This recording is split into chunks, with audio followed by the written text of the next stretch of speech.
Hey guys, today I'm sharing my top 5 tips to help you get started with homeschooling.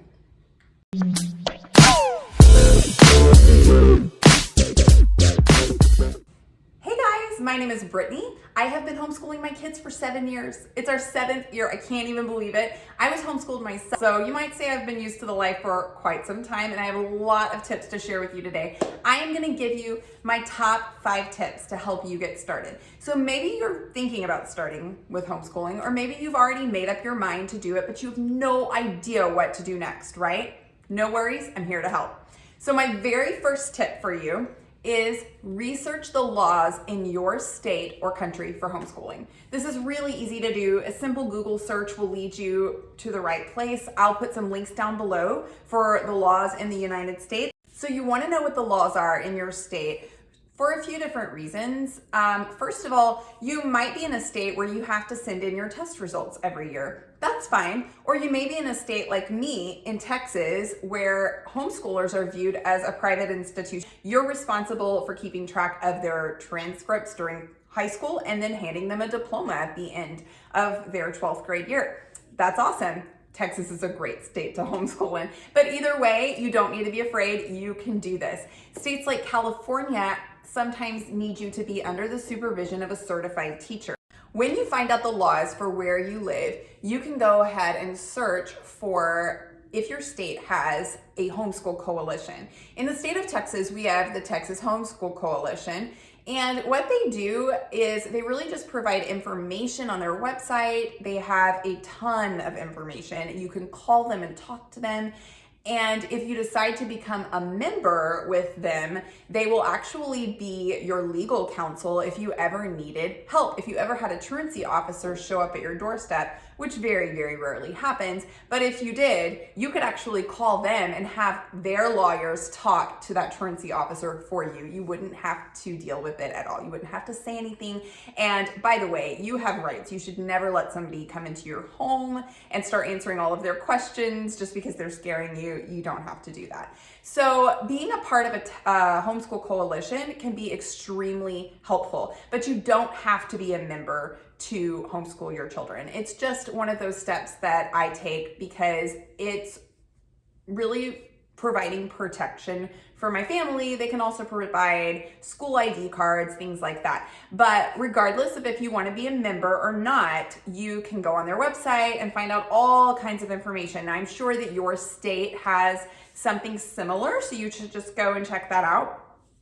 And then from that point, if you find out, well, my state has a law where I need to be under a teacher's supervision or I need to send in test scores, then the next thing for you to do is to just go ahead and email or call your state coalition and say, I don't know the next step to take. Can you help me with that? Also go on Facebook, find the Facebook groups of homeschoolers for your state and ask questions and search the group. And there's going to be just a load of information from your fellow homeschoolers, and they can help you out and kind of take the fear out of the process, because sometimes it seems so overwhelming, but other people are doing it and so can you. So other people will help you see how easy it is to find a teacher to teach under and all of that great stuff. So that was tip number 1. Here's tip number 2. You need to decide on your homeschooling style. Now, I say this before curriculum for a reason. We'll get to that in a second. But there are a lot of different teaching styles out there. And if you don't decide on your style first, then the curriculum choices will be so overwhelming. You guys, there are thousands upon thousands of curriculum choices. I'm not kidding. It's all out there, but it's awesome because that means we get to teach in the style that we want to teach. And there is literally something for everyone. So I'm going to link a video down below that I really love called the 5 Flavors of Homeschooling. Now, when I say different styles, what I mean is there's different methods and different structures for curriculums.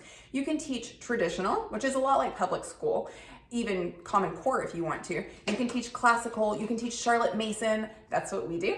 And you can teach unschooling, you can just do a lot of different ways, and they're very different from one another. So really discovering what's gonna be a great fit for your family and what just supports your why behind why you're homeschooling, that's gonna help you then narrow down the curriculum choices to a reasonable number of things to look into, right? So number 2 is decide on your homeschooling style.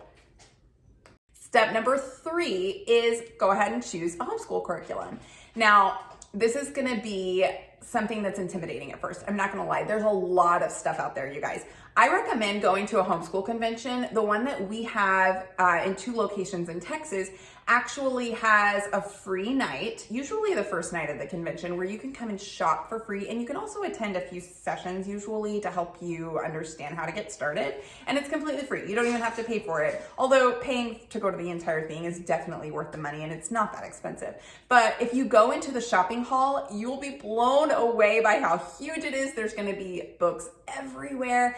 I recommend going and just browsing and making a commitment ahead of time, even if you have to leave your credit card at home, that you're not going to buy anything. Because I feel like impulse buys happen a lot at homeschool conventions. For me personally, I want to buy all the things, like all the things when I'm there. Even when I have my curriculum already picked out, I'm like, oh, but maybe I should be doing that. Or, ooh, that looks really good. Just don't go there. Just think about it. Go home, sleep on it. You've seen all of the stuff. Now you can go online. You know, some people may say that's not supporting your local distributors. I don't know. That's just what works best for me. And it helps me not to come home with way too much stuff that I'm probably not going to use. So when it comes to choosing a curriculum, there are a lot of choices out there that are big box choices where you can get the entire thing all in one. That's probably the easiest choice for new homeschoolers because it can be a little bit confusing to think of piecing things together.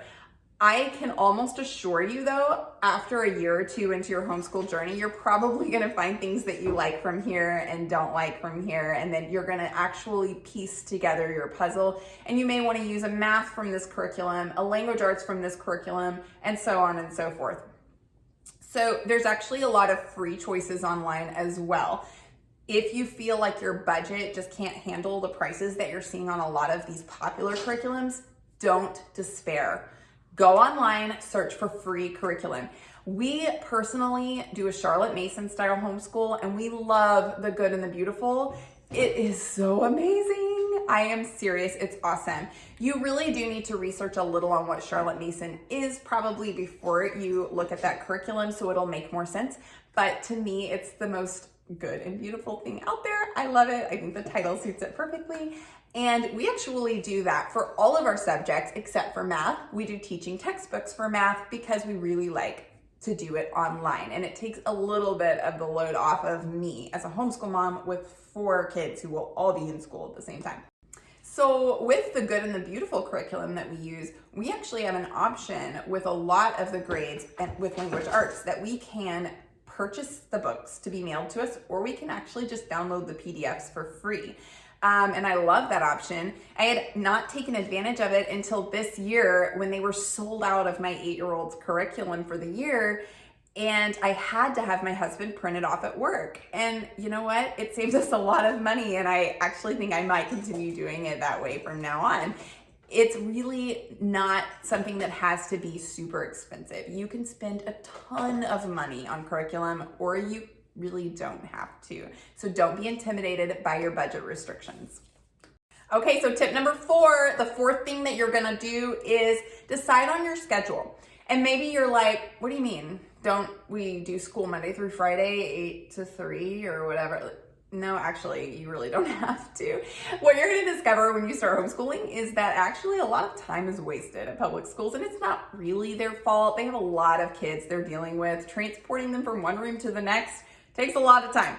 When you're homeschooling, it's probably only going to take you a few hours a day, and you're going to be done. And that's like, I'm not even exaggerating. So actually, a lot of curriculums are very conducive to 4 days a week. That's what we choose to do. And we love it. Fridays are great for field trips, for just going to the mall even sometimes. It gives me a break. It's a little bit less of a rigorous schedule. Some homeschoolers do the full 5 days. And then you're also gonna want to decide on your yearly schedule, because you can school year round. You could do 6 weeks on and then 1 week break all year, or you can just do summers off, Christmas break off, and follow your local school schedule. It really just depends on what's good for your family. Maybe you travel a lot. Maybe you wanna work your school schedule around your travel schedule. That's totally what we do, and one of the big reasons we love homeschooling. So you can do whatever works for your family. It's really awesome to have the freedom to do that. Okay, so my fifth and final tip for you, and this one's so important, you guys, is get connected. Get connected somewhere. There are so many groups on Facebook and on other social media platforms. There are so many co-ops. Homeschooling has really exploded in the last decade. I guarantee you there is something local to you, unless you live out in the middle of nowhere, in which case just get online and get connected with a group online. Once you discover what your style is, what works good for your family and the way that you want to homeschool, you can find groups online of like-minded moms and dads that are doing things the similar way that you are, and that way you can bounce ideas off of each other, get support, and get encouragement.